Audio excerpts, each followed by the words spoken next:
مولانا روم نے ایک دلچسپ مگر سبق آموز کہانی ایک طوطا اور اس کی بیوی مینا کے عنوان سے لکھی ہے۔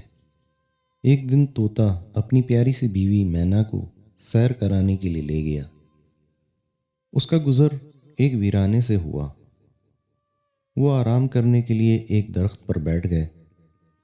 طوطے نے مینا سے کہا، اس علاقے کی ویرانی دیکھ کر لگتا ہے کہ یہاں الوؤں نے بسیرا کیا ہوگا، یعنی یہ بستی اجڑی دکھائی دے رہی ہے تو ضرور الوؤں نے اس کا ایسا ستیہ ناش کیا ہے۔ ساتھ والی شاخ پر ایک الو بیٹھا تھا۔ اس نے میاں بیوی کی باتیں سن لیں۔ اب الو ان کے برابر میں آ کر بیٹھ گیا۔ الیک سلیک کے بعد الو نے طوطا اور مینا کو مخاطب کیا اور کہا، آپ میرے علاقے میں آئے ہیں، میں ممنون ہوں گا کہ اگر آج رات کا کھانا آپ میرے قریب خانے پر کھائیں۔ جوڑے نے الو کی دعوت کو قبول کر لیا۔ رات کا کھانا کھانے اور پھر آرام کرنے کے بعد جب وہ صبح واپس نکلنے لگے تو الو نے مینا کا ہاتھ پکڑ لیا اور طوطے کو مخاطب کر کر کہا، اسے کہاں لے کر جا رہے ہو؟ یہ تو میری بیوی ہے۔ یہ سن کر طوطا پریشان ہو گیا اور بولا، یہ تمہاری بیوی کیسے ہو سکتی ہے؟ یہ تو مینا ہے اور تم الو۔ دیکھو تم تو اب زیادتی کر رہے ہو۔ اس پر الو ایک وزیر با تدبیر کی طرح ٹھنڈے لہجے میں بولا، ہمیں جھگڑنے کی کیا ضرورت ہے؟ عدالتیں کھلی ہوئی ہیں، ہم وہاں چلتے ہیں، وہ جو فیصلہ کریں گے ہمیں منظور ہوگا۔ طوطے کو مجبوراً اس کے ساتھ جانا پڑا۔ جج نے دونوں طرف کے دلائل کو بہت تفصیل سے سنا اور آخر میں فیصلہ دیا کہ مینا طوطے کی نہیں بلکہ الو کی بیوی ہے۔ یہ سن کر تو طوطے کے اوسان ہی خطا ہو گئے۔ وہ روتا دھوتا واپس اپنے گھر کی طرف چل پڑا۔ ابھی وہ تھوڑی دور ہی گیا تھا کہ الو نے اسے آواز دی، تنہا کہاں جا رہے ہو میاں؟ اپنی بیوی تو لیتے جاؤ۔ طوطے نے روتے ہوئے کہا، یہ میری بیوی اب کہاں رہی؟ عدالت کے فیصلے کے مطابق یہ اب تمہاری بیوی ہے۔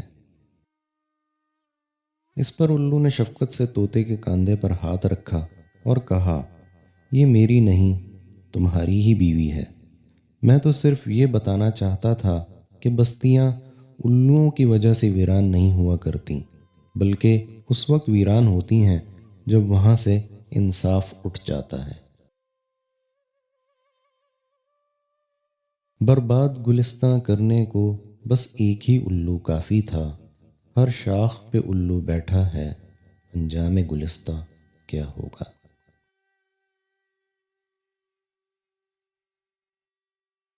دوستوں، اللہ تعالیٰ کی ایک صفت عادل بھی ہے، یعنی اللہ تعالیٰ العادل ہے، سب سے بڑھ کر عدل کرنے والا، اور اللہ تعالیٰ چاہتے ہیں کہ اس کی اس صفت کا اس کے بندوں میں بھی کچھ نہ کچھ حصہ ضرور ہو۔ اس لیے تمام رسولوں کو اس زمین پر عدل و قسط کا نظام قائم کرنے کے لیے بھیجا گیا، مگر ہم اور ہمارے حکمران ان احکامات کو بھلا بیٹھے، اسی لیے ہم پر آج مصائب اور پریشانیوں کا دور دورہ ہے۔ اگر حکمران بڑی سطح پر انصاف کرنے کے قابل نہیں ہیں تو یہ ہمارا فرض ہے کہ ہم اپنے آس پاس کے معاملات کو عدل و انصاف کے ساتھ نمٹائیں۔ ہم کسی کا مال اور حق نہ دبا لیں، کسی کے جائز کام میں روڑے نہ اٹکائیں، شوہر بیوی کے معاملات میں عدل کرے اور بیوی شوہر کے، مالک ملازموں کے حقوق کی پاسداری کرے اور ملازمین مالک کے ساتھ مخلص اور ایماندار رہیں، چھوٹے اپنے بڑوں کا ادب و احترام کریں اور بڑے چھوٹوں سے محبت اور ان کی تربیت کا انتظام کریں۔